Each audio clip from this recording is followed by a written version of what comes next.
You're watching the Highlight Zone, Friday edition. Northeast Indiana, it's time to get in the zone. It's really one of the biggest games we do all year, every year. It's going to be a hard-fought battle. It's by far the biggest game this season. I mean, they're good, we're good. It's going to be a tough game. We're the two top teams in the conference, and we've always played them tough. They're looking for me, and we can stop the run. It's our homecoming, so we need to take it to them. This is what high school football is all about, and this is as good as it gets. And it is week 6 of the high school football season, and like a runner training for a marathon, conference races are really starting to take shape. That's right. In the SAC, Bishop Dwenger the clear front runner, while Homestead, they seem to be on track to three-peat in the NHC, but things not so translucent in the ACAC. Nice dictionary use. Thesaurus maybe even. Between Garrett, Leo, and Heritage, it's a three-way tie atop the ACAC. Tonight, the Lions and Patriots meeting with a melee in Monroeville. One team will suffer their first conference loss. Leo and Heritage, the Highlight Zone game of the week. And, you know, this one didn't take too long for the scoring to get going. We're talking 1 minute off the clock in the first quarter. Kyle Marzek taking the handoff. Watch him go up the middle. One tackle right there, another right there. You can't arm tackle this guy. Goodbye. You got to go low. Number 17 goes 79 yards for a touchdown. 7-zip Leo very early in the first quarter. Next series for Leo. Heritage would pin them on their 6th, but Connor Kasser, the junior, he would take it 94 yards for a touchdown. Big plays key in this ball game, as you can already tell. Jared Souders ball club up 14-0. Now, after Leo's flagged for a pass interference, Heritage would get the ball on the 3. Ryan Lehrman, the big senior, punches it in for a touchdown. 14-6 Leo, but on the kickoff, this was a backbreaker. Who's this guy? Kyle Marzek. We've seen him already. ZEC making a second appearance on the Highlight Zone already. Stunning Heritage. 75-yard kickoff return to make it 21-6 Leo at the half. No scoring in the second half, and it's Leo coming up with that 21-6 victory. They are undefeated, 4-0 in conference. We came out and we knew it was going to be a tough game, and our line did amazing blocking for us. I mean, it's just a great one to win. You know, it was a great football game. My hat's off to our defense tonight. They did a great job. You know, we knew it was going to be a very physical football game. We know up front we had to play tonight, and we did. So defense did a great job. Our offensive line did a great job. So, you know, I'm real proud of our guys getting this win tonight. All right, congratulations to Coach Souter. Leo hosts Woodland next week, while Heritage hosts Bluffton. Well, the other ACAC co-tri-leader, whatever you want to call him, Garrett, trying to keep pace with the Lions at Woodland tonight. Pick it up in the first quarter. Spencer Burns to Zach McCray. McCray takes it 38 yards to the house, and the Railroaders take a quick 13-0 lead. Still in the first quarter, that's Brock Hines to Luke Schwartz. He'd go in to make the score 13-7. Garrett right there, but the Railroaders, they have the answer, and it's Mr. Burns again. He's going to make the score here. Ooh, barreling over people. I like it. 21-7 at that point. Garrett, big win tonight, 42-26 the final.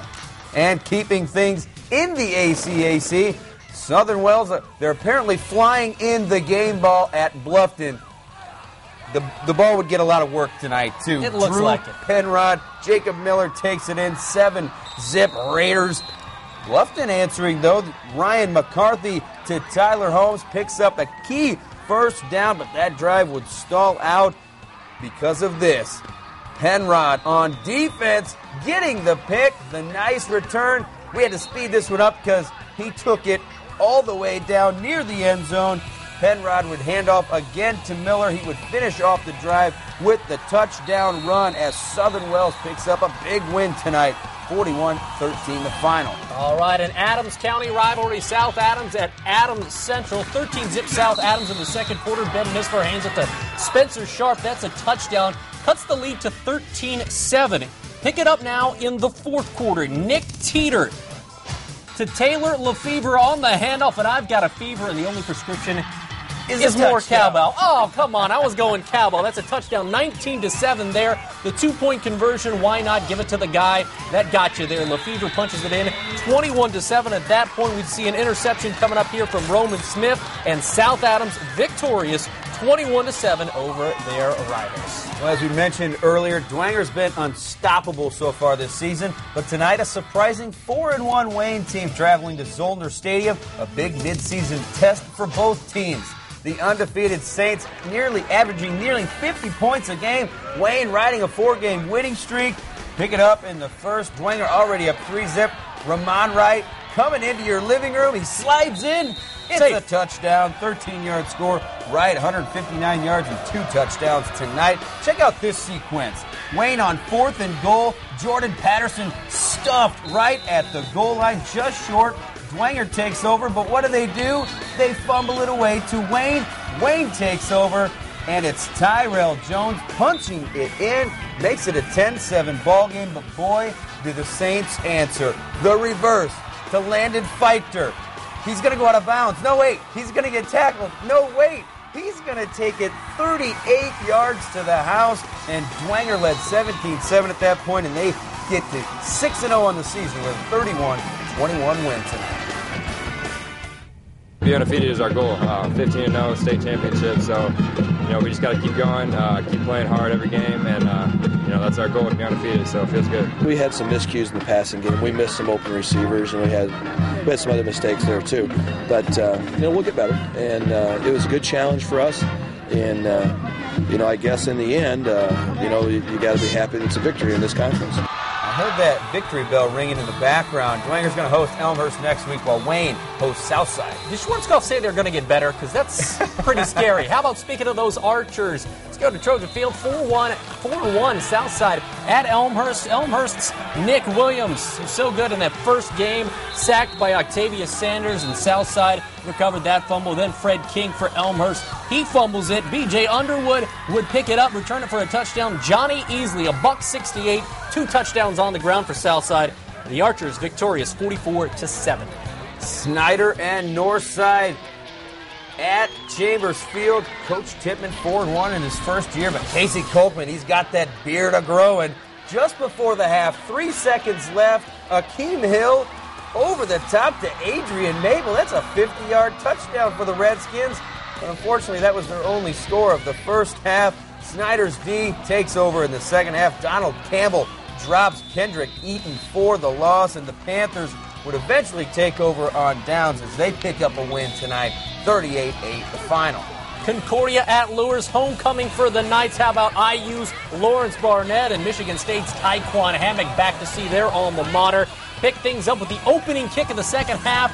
This game tied at 21 all. D'Angelo Fincher says, not for long. 75 yards for Fincher, 28-21 Lures. Like that. Now, Concordia would answer on their next drive. Michael Starks with a 3-yard quarterback keeper gets in the end zone. That ties it at 28 all. But on the first play from the ensuing drive, Kenny Mullen gets froggy. My timing could have been better on that, but he rushes 75 yards for a touchdown.